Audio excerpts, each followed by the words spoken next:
Nu! Agora, vixe, agora ficou um laser beam. Ficou melhor, né?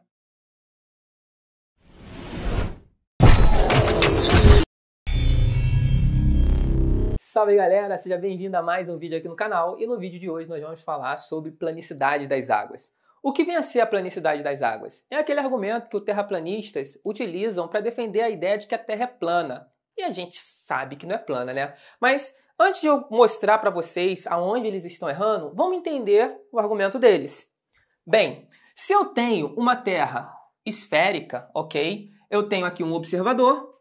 E esse observador, ele tem um limite, um alcance máximo do seu campo de visão. Isso, além de ter uma questão de absorção do ar e tudo mais, tem a questão geométrica, pelo fato da Terra ser esférica. Como a luz, entre aspas, propaga em linha reta, ok? A gente vai fazer aqui, ó, uma linha. E aí, eu poderia enxergar um objeto até aqui. Por exemplo, pode ser um vulcão, um monte aqui qualquer, certo? E até então, esse objeto, ele é um objeto capaz de ser observado. Eu posso colocar um telescópio, uma luneta astronômica, até mesmo o que eles tanto falam, uma Nikon P900, certo? E aí, se eu tiver um objeto mais distante que isso, mais distante do que seu alcance visual, entra o problema da ideia da Terra ser esférica. Por quê? Eu não seria capaz de observar este objeto, certo? E eles afirmam que se ele pegar a câmera deles, com zoom, eles conseguem ver esse objeto.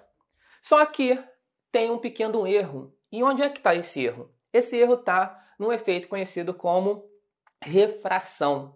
E é uma coisa que a gente aprende no ensino médio, algo que os terraplanistas acham que não fizeram. Bem, como eles não consideram o problema do índice de refração, eles alegam que só é possível observar este objeto que está além do alcance geométrico devido à esfericidade da Terra, se, e somente se, a Terra fosse plana, que aí a gente não teria problema algum de observar um objeto a uma distância, desde que a gente não tenha aquela perca de resolução devido à absorção da luz pela atmosfera.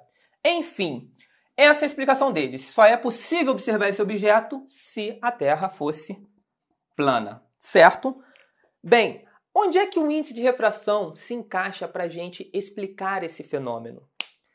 Lá no nosso ensino médio, nós aprendemos que a luz ela pode sim mudar a sua direção, fazer uma certa curva, devido a uma mudança no meio, uma mudança de propagação ao meio. Então, quando eu tenho aqui a divisão entre dois meios, ar e água, nós aprendemos que um peixe, por exemplo, quando eu observo um peixe, a luz que vem dele na direção dos meus olhos, ela passa por um desvio sofrido devido à mudança de meio. Esse desvio, a gente normalmente traça uma normal, que é uma linha imaginária na perpendicular, certo? Esse desvio, se eu sair do meio mais refringente por menos refringente, o desvio é se afastando da normal. Ela vem para cá. E aí, um observador que está olhando aqui, ele vai ter a sensação de que a luz está vindo dessa direção. E aí ele vai imaginar que o peixe está aqui. Esse fenômeno explica o porquê que a gente, quando olha para uma piscina, a gente tem a sensação de que o fundo está mais para cima do que realmente é uma piscina com aproximadamente 2 metros de profundidade. Ao olhar pelo lado de fora, você fica com a sensação de que ela tem 1,5 metro. E é mais ou menos esse o efeito. Mais ou menos não, é esse efeito que acontece. Algo que está embaixo fica com a sensação de que está um pouco para cima devido ao caminho que a luz faz. E essa mudança na direção de propagação. Entendendo isso, o que está acontecendo de refração para dar argumento para os nossos terraplanistas de que a Terra é plana? É o seguinte, quando nós temos um meio que vai mudando a sua densidade, que seria a nossa atmosfera, eu tenho aqui a nossa atmosfera, a nossa Terra, ok? E aqui está a nossa atmosfera, que vai até o fim da atmosfera aqui, tá? Depois da camada de ozônio, um exemplo.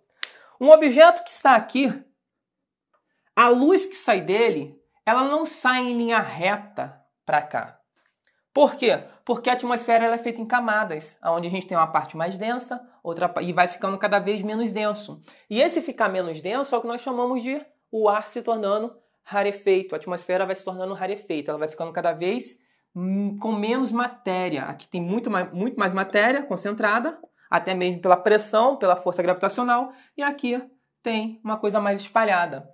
E devido a essa mudança que vai acontecendo, o que acontece com nossa luz é uma pequena curva.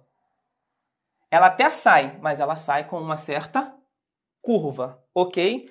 Na prática, se a gente parar para analisar em camadas, o que a gente tem seria o seguinte. Nós temos um raio de luz saindo do nosso objeto. Devido à mudança na densidade, esse raio de luz ele tem um desvio. Vou colocar aqui o nosso primeiro desvio para cá. Certo? Aí ele encontra uma outra região aqui, que tem uma outra densidade. E aí a gente tem outro desvio. Esse outro desvio ainda mais para cá. E isso vai acontecendo várias vezes, até que chega um ponto que acontece um fenômeno conhecido como refração total. É quando o ângulo de incidência é tão grande, quando a gente fala ângulo de incidência, quem lembra lá do nosso ensino médio, do nosso segundo ano, quando esse ângulo aqui, ó, ele é tão grande que faz com que a luz, ao invés de passar para cima, ela volta. Ela volta sendo refletida. É a reflexão total, certo? Dada a reflexão total, essa luz ela começa a fazer um caminho, passando também pelos mesmos estágios e sofrendo os mesmos desvios. Ou seja, nós temos aí a luz fazendo curva. E aí você vai falar, ah, mas a luz não faz curva? É isso que eu vou provar para vocês através do nosso experimento. Eu tenho aqui um experimento onde eu tenho a parte de baixo, aqui é açúcar. Eu tenho uma vasilha cheia d'água e açúcar.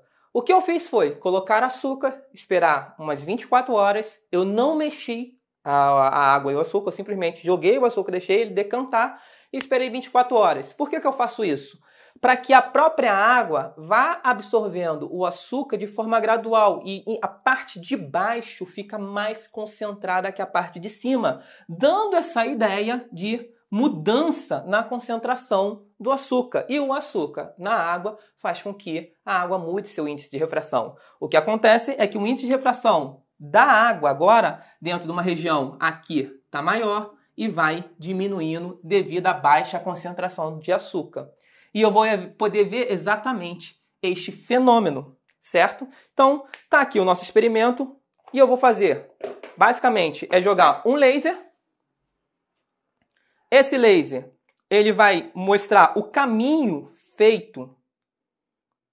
Eu vou poder ver o caminho feito pelo laser aqui na nossa câmera. Vocês podem ver claramente que a luz ela está fazendo uma curva. E se vocês observarem exatamente aqui, o meu laser ele não está nem na horizontal, ele está sendo apontado para cima, certo? E a luz não está indo para cima. O nosso laser ele vai jogando a água dentro do nosso recipiente, devido à diferença de concentração, vai fazendo o nosso laser executar uma curva. Eu vou apagar a luz para vocês verem ainda melhor. E olha o que nós temos. A luz fazendo curva. Isso simplesmente utilizando água e açúcar. Certo? Voltar com a luz. Bem, o que está acontecendo? Por que isso entra dentro da explicação que quebra a ideia, a teoria da Terra plana e a planicidade das águas? Isso refuta a planicidade das águas. Por quê? Porque agora a gente tem um outro problema para adicionar aí para os terraplanistas pensarem, que é o seguinte: a Terra, ela é esférica. E eu posso ter um problema com relação ao alcance visual, certo? Que me permitiria ver este monte aqui, mas não permitiria ver este aqui, certo? A grande questão aqui é que a luz ela tem uma pequena curvatura, ela faz uma curva dentro da nossa atmosfera. Essa curva é exatamente o que nós vimos, ela vem assim, ó, ela vem de um ponto, de uma região, ela faz uma pequena curva e consegue chegar aos nossos olhos aqui, caso nós estejamos com a nossa Nikon P900 ou com um telescópio. Só que isso tem um certo limite. Por quê? Se eu pegar um ponto mais baixo da minha montanha, se eu pegar um ponto mais baixo, esse ponto mais baixo, ele ou vai ser limitado pela linha do horizonte aqui, pelo alcance, se ele vier em linha reta, certo? Ele vem em linha reta. Ele não vai conseguir chegar para esse observador, ou ele mesmo vai vir caindo aqui, fazendo a curva e vai cair na água, o que também não vai chegar no nosso observador. O que isso indica? O que isso sugere? Que se você pegar um telescópio, ou a sua P900, Nikon P900, P1000, e apontar para este objeto, que teoricamente não pode ser observado se a Terra fosse esférica, de fato você observa. E é isso que eles chamam de planicidade das águas. Mas o erro está no seguinte: você observa ele, mas você não observa ele totalmente. Você observa um pedaço dele. Um pedaço a qual a luz consegue usar essa curvatura e chegar até o observador. Mas a parte de baixo do monte não é visível, uma vez que a luz ou fica limitada pela linha do horizonte, ou a curvatura que ela faz é para dentro da água. Então ela não chega no nosso observador aqui. Então, para provar realmente que a Terra é plana utilizando esses argumentos, o que você precisa fazer? Você precisa executar esse experimento, observar algo que esteja além do alcance geométrico. Esse aqui é o alcance geométrico, esse aqui é o alcance real devido ao índice de refração. Você observar algo que esteja além do alcance geométrico e observar a praia desse lugar. E uma coisa que terraplanista faz muito é subir em prédios para fazer a observação da sacada da casa. Isso com certeza lhe dá um alcance muito maior sem depender do índice de refração. Isso não vale. Então, se você é um terraplanista e caiu nesse vídeo, aqui a gente não está para brigar. Aqui eu estou apresentando os argumentos da ciência. E os argumentos da ciência é muito simples. Considerar o alcance geométrico que vocês têm considerado, até aí não tem problema, mas você também tem que considerar a curva feita pelos raios de luz devido à diferença do índice de refração da atmosfera. Fazendo isso, se você considerar esses dois, com a sua Nikon P900 e a sua Nikon P1000, você consegue ver a parte de baixo da praia, a parte de baixo do nosso monte, a praia da nossa ilha. Se você conseguir fazer isso, você está provando que a Terra é plana. Caso contrário, você está simplesmente reafirmando que a Terra é esférica. Você está observando a parte de cima da nossa ilha e não consegue observar a parte de baixo justamente por conta da esfericidade da Terra. É muito comum os terraplanistas defenderem algumas teorias de conspiração. Essas teorias, elas geralmente envolvem a NASA. A NASA. Por que falar tanto da NASA?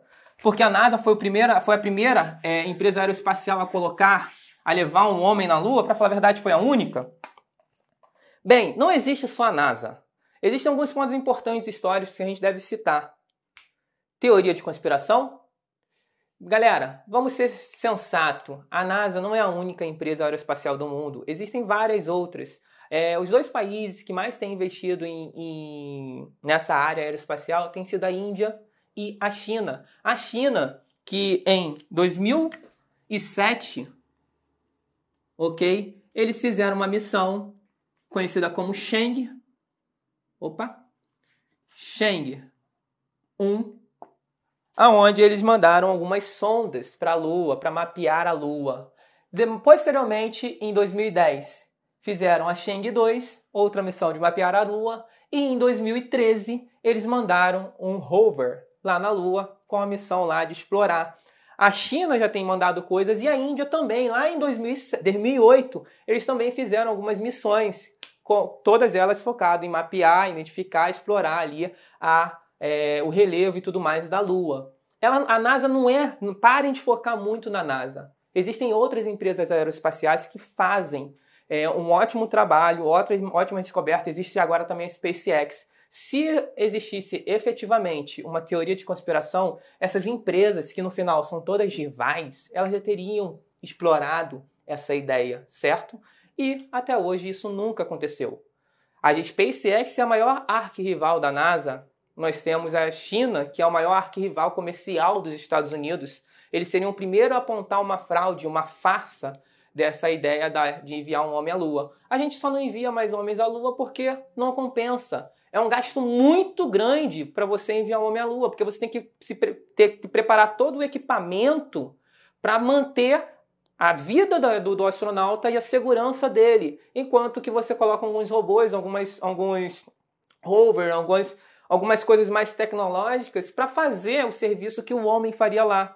Então o problema é o gasto, por isso que não vale a pena. É melhor você mandar um robozinho com uma câmera e explorar, sai mais de 10 vezes mais barato do que preparar todo um suporte de vida para enviar um homem à Lua e trazê-lo de volta. E mesmo em muitas das missões, às vezes dão coisas erradas, que são obrigadas a explodir o foguete no ar para cair no oceano, o foguete não volta. E arriscar a vida de seres humanos seria uma coisa muito ruim para qualquer empresa, ok? Então esse é o motivo. Não existe teoria de conspiração, tá bom? Então fica aí para você, terraplanista, o desafio já que você fala tanto da planicidade das águas, para mim a planicidade das águas só serve para provar novamente que a Terra é esférica. Está refutado.